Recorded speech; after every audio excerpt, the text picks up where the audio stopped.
안녕하세요. 오늘도 나라 안팎 이야기를 전달해드리러 왔습니다. 외국인들의 눈에 비친 한국의 모습은 때로는 놀라움, 때로는 감동으로 다가옵니다.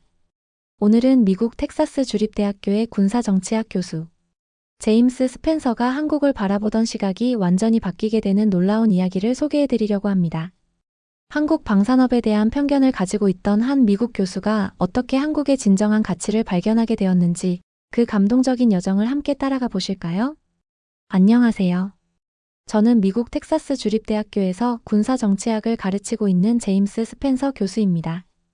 20년 넘게 국방부와 나토의 자문위원으로 활동하며 수많은 무기 체계와 방산 계약을 분석해왔죠. 텍사스의 뜨거운 오후 햇살이 강의실 창문을 통해 스며들고 있었습니다. 제임스 스펜서 교수는 20여 년간 서왔던 이 강단에서 오늘도 변함없이 세계 방산업계에 대한 강의를 진행하고 있었어요. 칠판에는 세계 주요 방산 강국들의 이름이 적혀 있었습니다. 여러분, 방산은 미국이 최고죠. 록히드 마틴, 보잉, 레이시온 같은 거대 기업들이 세계 시장을 주도하고 있어요. 유럽에는 프랑스의 다소, 독일의 라인메탈 같은 전통적인 방산 강국들이 버티고 있고요. 스펜서 교수는 잠시 말을 멈추고 학생들을 둘러봤습니다. 그의 눈빛에는 20년간 쌓아온 확신이 담겨 있었어요. 그는 계속해서 말했죠. 동아시아는 솔직히 거들떠보지도 않았습니다. 일본은 기술력은 뛰어나지만 평화헌법에 제약이 있고 중국은 규모만 클 뿐 서방 기술에 의존하고 있거든요. 강의실 뒤편에서 한 학생이 손을 들었어요. 교수님, 그럼 한국은 어떤가요? 최근에 폴란드와 대규모 계약을 했다고 들었는데요. 스펜서 교수는 피식 웃으며 고개를 저었습니다. 한국이요? 좋은 무기를 만드는 건 인정하죠.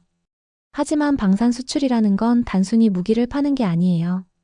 국가 간의 전략적 신뢰관계를 구축하는 일입니다. 그는 칠판에 신뢰라는 단어를 크게 적었어요. 기술은 무기보다 취약합니다. 기술이 유출되면 그 국가는 신뢰를 잃게 되죠. 한국은 아직 그런 복잡한 기술 보호 체계를 제대로 관리할 수 있을지 의문이에요. 학생들은 교수의 말에 고개를 끄덕였습니다. 스펜서 교수의 권위 있는 목소리와 경험에서 우러나오는 확신은 학생들에게 강한 설득력을 가지고 있었거든요. 그는 지난 20년간 수많은 군사 분쟁과 방산 거래를 분석해왔고 나토와 국방부에서 인정받는 전문가였으니까요. 특히 아시아 국가들은 서구식 계약 체계에 아직 익숙하지 않아요. 한국도 마찬가지죠.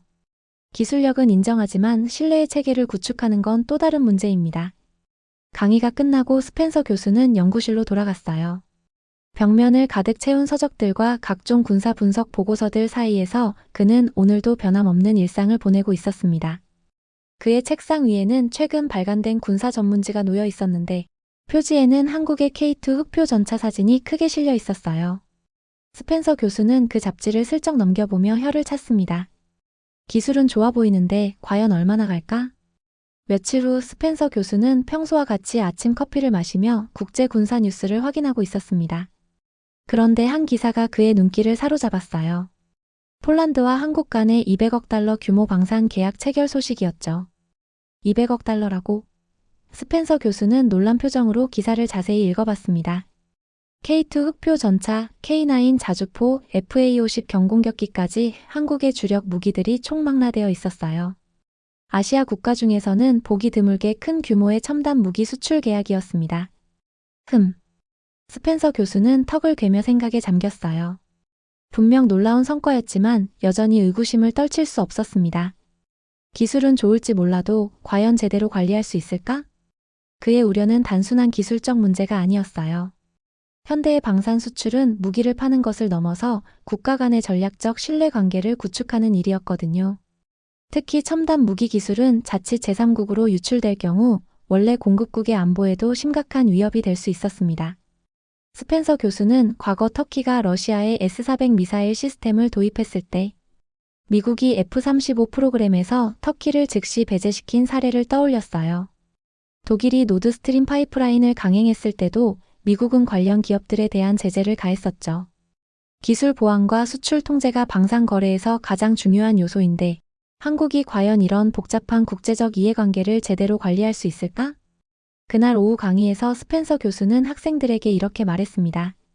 여러분, 한국과 폴란드의 방산 계약 소식 들어봤죠? 계약 규모는 크지만 진짜 시험은 지금부터예요.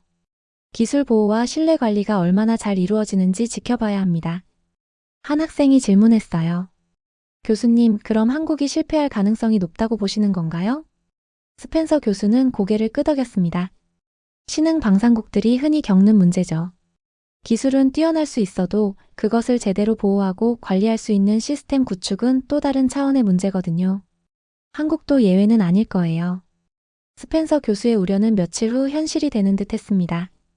몇몇 군사 전문 매체와 분석 보고서에서 충격적인 소식이 전해졌거든요. 폴란드 측에서 계약된 기술의 일부가 독일의 방산 협력 과정에 활용되었을 가능성이 제기되었다는 내용이었어요. 역시 그렇구나. 스펜서 교수는 컴퓨터 모니터를 바라보며 한숨을 쉬었습니다. 특히 K2 전차의 레이더 관련 설계 일부가 비공식적 회의에서 거론됐다는 정황은 그를 더욱 확신하게 만들었어요. 이는 명백한 기술 유출 사례로 보였습니다. 한국의 기술 보안 체계에 심각한 문제가 있음을 시사하는 것 같았거든요. 스펜서 교수는 속으로 생각했어요. 내가 오랫동안 우려해왔던 일이 현실이 된 거야. 그날 강의에서 스펜서 교수는 학생들에게 단호하게 말했습니다. 여러분, 제가 늘 말씀드렸죠. 기술은 무기보다 취약하다고요. 기술이 유출되면 그 국가는 신뢰를 잃습니다. 한국은 좋은 무기를 만들었지만 신뢰의 체계를 구축하지 못한 나라일지도 모르겠어요. 학생들 중 일부는 고개를 끄덕였고 조심스럽게 한국의 대응을 지켜보자는 의견을 내는 이도 있었습니다. 하지만 스펜서 교수는 단호했어요. 무기 수출은 계약이 아니라 신뢰입니다. 한국은 지금 그 시험대에 올랐어요. 강의를 듣던 학생들 중에는 군사학을 전공하는 이들이 많았습니다. 그들은 장차 미군이나 국방부에서 일할 예정이었고 스펜서 교수의 강의 내용은 그들의 세계관 형성에 중요한 영향을 미칠 것이었어요. 따라서 스펜서 교수는 더욱 신중하게 그리고 확신을 가지고 자신의 견해를 전달했습니다. 한국의 기술 유출 사례는 신흥 방산국들이 가진 구조적 한계를 보여주는 대표적인 사례라고 봅니다. 하지만 그때 스펜서 교수는 전혀 알지 못했어요. 그 시험을 어떻게 통과하느냐에 따라 한 국가의 품격이 얼마나 다르게 드러날 수 있는지를 말이죠. 며칠 후 스펜서 교수는 우연히 한국과 폴란드가 2차 방산 계약을 논의 중이라는 기사를 접했습니다. 처음에는 믿기지 않았어요. 기술 유출 의혹이 채 수습되지도 않았는데 어떻게 또 계약을 논의할 수 있단 말인가요? 스펜서 교수는 그 기사를 읽고도 한참을 멍하니 앉아 있었습니다. 머릿속에 가장 먼저 떠오른 건 한국이 왜 아무 말도 하지 않는 걸까? 라는 의문이었어요. 일반적으로 이런 상황에서 기술 공급국이 취하는 대응은 명확했습니다. 공식적인 항의, 언론을 통한 압박 그리고 필요시 계약 중단까지도 고려하는 것이 통상적인 절차였거든요. 스펜서 교수가 지금까지 관찰해온 대부분의 방산 분쟁 사례가 그랬어요. 미국이 F-35 기술 유출을 우려하여 터키와의 계약을 중단한 사례나 독일이 레오파드 전차 기술 보호를 위해 제3국 수출을 제한한 사례들을 보면 선진 방산국들은 자국 기술 보호에 매우 민감하게 반응했습니다. 그런데 한국의 반응은 이상할 정도로 조용했어요. 공식적인 항의 성명도 없었고 언론을 통한 압박도 없었습니다. 심지어 정부 차원에서 이 문제에 대한 공식적인 입장 표명조차 없었어요. 처음에는 한국 정부가 사태를 파악하지 못하고 있는 것 아닐까 하는 생각도 들었습니다. 하지만 한국의 정보 수집 능력을 고려할 때 그럴 가능성은 낮았어요. 솔직히 말씀드리자면 스펜서 교수는 한국이 외교적으로 침묵하는 이유를 정치적 계산이나 체면치레 정도로 생각했습니다. 기술을 당하고도 강하게 반응하지 못하는 일종의 약함이라 여겼거든요. 신흥 방산국으로서 국제적 이미지를 의식하여 강하게 대응하지 못하는 것이라고 판단했어요. 하지만 그것은 스펜서 교수의 편협한 시각에서 비롯된 오해였습니다. 곧 드러난 한국의 대응은 그가 지금까지 봐왔던 어느 국가의 방식과도 달랐거든요. 한국은 조용히 준비하고 있었습니다. 폴란드와의 2차 계약에서는 완전히 달라진 조건들이 논의되고 있었어요. 기술 보호 조항 강화, 이중 검증 체계, 그리고 양국 공동감시위원회 설립까지 명확한 재발 방지 구조가 포함되어 있었습니다. 게다가 블록체인 기반의 기술 추적 시스템까지 도입을 제안했다는 소식은 스펜서 교수의 눈을 의심하게 만들 정도였어요. 감정적 대응은커녕 이 상황을 기술 신뢰 체계로 도약하는 계기로 만든 것이었습니다. 더욱 놀라운 것은 이런 시스템들이 하루아침에 만들어진 것이 아니라는 점이었어요. 한국은 이미 1차 계약 당시부터 이런 상황을 예상하고 대비책을 준비하고 있었던 것 같았습니다. 기술 유출 추적 시스템, 실시간 모니터링 체계, 그리고 위반 시 제재 메커니즘까지 모든 것이 체계적으로 설계되어 있었거든요. 이는 단순한 사후 대응이 아니라 사전에 치밀하게 계획된 전략의 일부였습니다. 그제야 스펜서 교수는 알게 되었어요. 한국은 이미 1차 계약 이후 폴란드 측의 기술 활용 상황을 면밀히 분석하고 있었던 거죠. 그리고 이를 굳이 외부에 떠들지 않고 차분히 재협상 테이블로 끌고 와 제도화하고 있었던 겁니다. 이건 분명히 계산된 전략이었어요. 신뢰를 단순히 말로 요구하는 것이 아니라 구조로 지켜내려는 의지가 엿보였습니다. 한국의 접근 방식은 스펜서 교수가 지금까지 연구해온 어떤 사례와도 달랐습니다. 보통 기술 유출 문제가 발생하면 공급국은 즉각적이고 강력한 대응을 통해 자국의 입장을 명확히 하거든요. 이는 다른 잠재적 파트너들에게 경고 메시지를 보내는 동시에 국내 여론을 달래는 효과도 있었습니다. 하지만 한국은 정반대의 길을 선택했어요. 조용하지만 더욱 효과적인 방법으로 문제를 해결하려 했던 것입니다. 이런 대응 방식의 배경에는 한국만의 독특한 전략적 사고가 있는 것 같았어요. 즉각적인 만족보다는 장기적인 신뢰 구축을, 감정적 대응보다는 시스템적 해결을 선택한 것이었습니다. 그 순간 스펜서 교수는 깊은 충격을 받았습니다. 자신이 늘 강조하던 서구식의 직설적 접근이 아닌 절제와 실천을 통해 문제를 해결해가는 방식을 한국이 보여주고 있었거든요. 한국은 배신 앞에서도 감정에 휘둘리지 않고 오히려 그 상황을 품격 있게 반전시키고 있었습니다. 이는 스펜서 교수가 20년 넘게 연구해 온 국제관계 이론으로는 설명하기 어려운 새로운 접근법이었어요. 더욱 인상적이었던 것은 한국의 이런 대응이 폴란드에게 어떤 영향을 미치고 있는지였습니다. 처음에는 기술 유출에 대해 명확한 해명을 하지 않던 폴란드도 한국의 제안을 받아들이기 시작했어요. 강압이 아닌 설득, 비난이 아닌 대안 제시를 통해 상대방의 마음을 움직이고 있었던 것입니다. 그날 이후 스펜서 교수는 더 이상 입을 쉽게 열 수 없었습니다. 오히려 스스로에게 조용히 물었어요. 정말 내가 이 나라를 제대로 알고 있었던 걸까? 20년 넘게 쌓아온 자신의 지식과 경험이 한순간에 흔들리는 느낌이었습니다. 며칠 뒤 스펜서 교수는 자신의 강의 자료를 처음부터 다시 열어보기 시작했어요. 기술 유출의 위험이라는 단원 아래에 있던 한국 관련 사례는 이제 더 이상 그 자리에 둘 수 없다는 걸 느꼈거든요. 대신 스펜서 교수는 제목을 이렇게 바꾸었습니다. 배신을 품격으로 대응한 국가 한국. 20년 넘게 사용해온 강의 자료를 수정한다는 것은 스펜서 교수에게 결코 쉬운 일이 아니었어요. 그것은 단순히 몇 개의 슬라이드를 바꾸는 것이 아니라 자신의 학문적 신념 자체를 재검토하는 작업이었습니다. 슬라이드 하나하나를 고쳐 나가는 동안 스펜서 교수의 마음 한편엔 묘한 감정이 자리 잡기 시작했어요. 부끄러움이었을까요? 혹은 경외감이었을까요? 분명한 것은 자신이 그토록 단정지었던 신뢰의 조건이 완전히 바뀌고 있었다는 것이었습니다.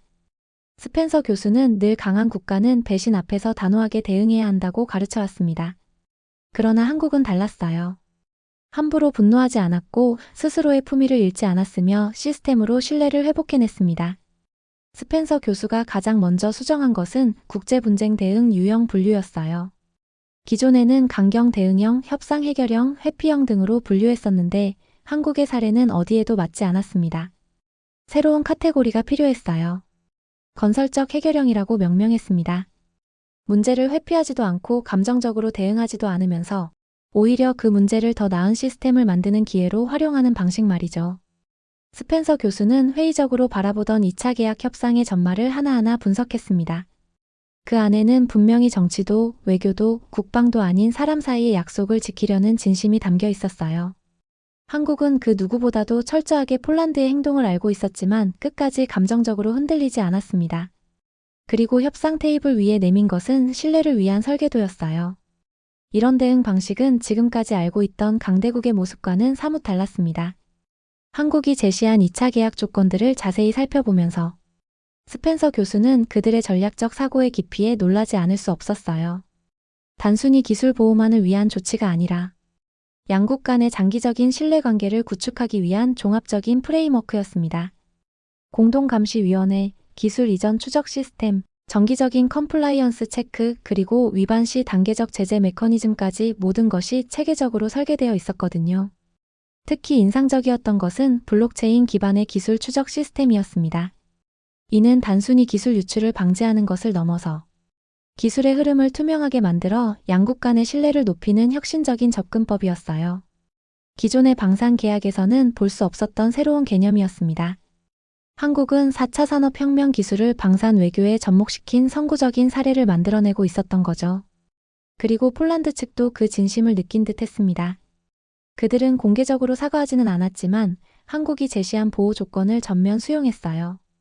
기술 유출과 관련된 이슈를 계약 해석의 차이라는 언급으로 정리하면서도 실질적인 이행 조치를 통해 한국의 신뢰에 응답한 것입니다.